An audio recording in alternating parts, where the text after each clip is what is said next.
I get started, I'm just gonna, I put together a photo album while I was away. So you just can pass this around. If you want to interrupt the speech, ask a question about it, be more than willing to. So that was just my experience. I wanted to make sure that everyone can see it the way that I captured it. So that is that right there. So my title is Being a Foreigner. Man, I spent 6 weeks in China, Xi'an to be exact, and it was a wonderful experience for me. It was great. I stumbled upon this opportunity. I attend Morgan State, and I've been trying to study abroad for about a year now, since I've been there. And I just so happened to walk into the office, and I was talking about another trip, going to London to study. And the whole year I was just hearing no. So I walk in June 3rd. I sit down, my study abroad director said, Jeffrey, we have an opportunity to see you to China June 20th. Are you available? I said, yes. My thought process is that it was going to be next year. He said, you have 2 weeks to get ready. Let's go. And I said, wow. So we had to do a whole bunch of paperwork, had to run to DC to get my visa.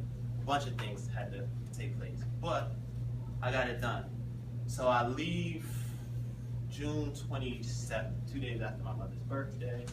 And it didn't really hit me that I was going to China.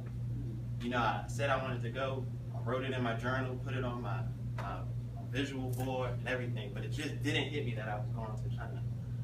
So what I had to do was go to BWI, fly to New Jersey, then from New Jersey to Beijing.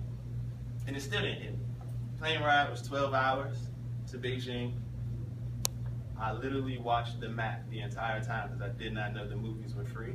So no one told me. My buddy called me and said, look, the drinks are free, do that instead. So I just had wine the whole time, but it was okay. But the wine was terrible.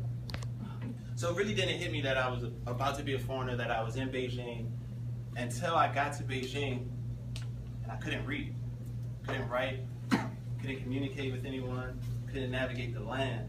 But it didn't hit me because the guy that helped me when I get my bags, he spoke a little English. He said, you look lost. I said, indeed I am. Can you help me get to my next flight? Because I had to catch another flight to Xi'an, which was 2 hours. So it really didn't hit me that I was a foreigner because I was still speaking English and I'm just sitting there like, I know I can't read these characters, but you know, I'm getting help, so I'm okay with that. So then I get to Xi'an and my driver has my name up. I felt like a celebrity. So my driver has my name up and it says, Jeffrey, I'm over here to pick you up. So I still didn't feel like a foreigner, even though I'm hearing the language and I can't grasp it, but everything is still English, so I'm okay. The moment I felt like a foreigner was when my driver dropped me off at my hotel, and it was time to get something to eat. I really hadn't eaten except plain food. So I get there and I can't order for myself now. I don't have a translator. So all I can do is point, and I'm just thinking about all those times where I've been at McDonald's, I've been at all these fast food restaurants, and I'm yelling at the person that's behind the counter because they're a foreigner, and they can't understand me. But now the roles have reversed. Now I'm that person on the other side. That person is yelling at me, and I'm sitting there, and I had a call it a Jesus moment, as we like to say. And I'm sitting there, and I said, wow, now I'm a foreigner. So my cell phone is turned off because international prices are crazy. So I can't use Google Maps because Google is banned in China. So my whole world is messed up. I can't call anyone. Can't get on Facebook, that's banned. So it's not, what do I have? I can't call anyone to get anywhere. I can't do anything. I can't navigate the land because I don't know it. So now I'm just sitting there like, now I'm a foreigner. So we were there 6 weeks. I was there to study Mandarin, Chinese, however you want to call it. So I'm there. Now I'm starting to pick up on it, but it was intimidating and it was rough because my professors, they were under the impression that we knew Chinese. So there was a big language gap there. So we're in class and they're ripping that Chinese off like this.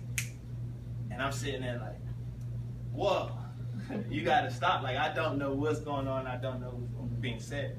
They didn't change up their teaching style. we were in Chinese 3. All I knew how to say was ni hao, which means hello. And I said, man, I gotta do something. So what I did was I started to embrace the culture. You'll see that by the photo. I started to embrace the culture. I started to go out a little more. I started to talk to the locals as if I was one. So whatever I learned in the classroom, I would go test it out on the local. And that's when I felt welcome. That's when I didn't feel like a foreigner anymore. Even though I knew I was, I didn't feel like a foreigner anymore because now they were welcoming to me. So they would see me test my Chinese on them. They would want to test their English out on me. So now we can go back and forth and we can have a conversation. And the smiles on their faces just made me feel warm inside. So even though I felt like a foreigner in the beginning, towards the middle and towards the end, I didn't feel like a foreigner anymore because they took me in. So the whole social experiment that I had was just amazing. But then it also made me feel compassionate about the foreigners that come to America. I was fortunate enough to get a scholarship. I was fortunate enough not to pay anything. Morgan State gave me $1,400 to spend, and then their money is 6 to 1, so I had close to $10,000 in my pocket, their money.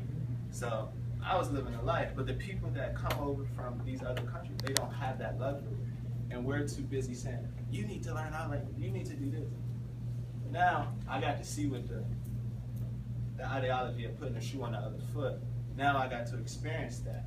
So now I understand that these people are picking up, these foreigners are picking up and just coming here, hoping for a better life, and we're too busy yelling at them saying, you need to learn this, you need to learn this. They're in a new territory.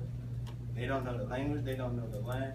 So I would say the next time that you see a foreigner, take them by the hand, try to help them out instead of forcing it down their throat, because that's what the Chinese did to me while I was up there. So that's me being a foreigner in the long and the short. When we have a break, I can answer all the questions. And yes, if you extended my visa, I would go back and I wouldn't come back.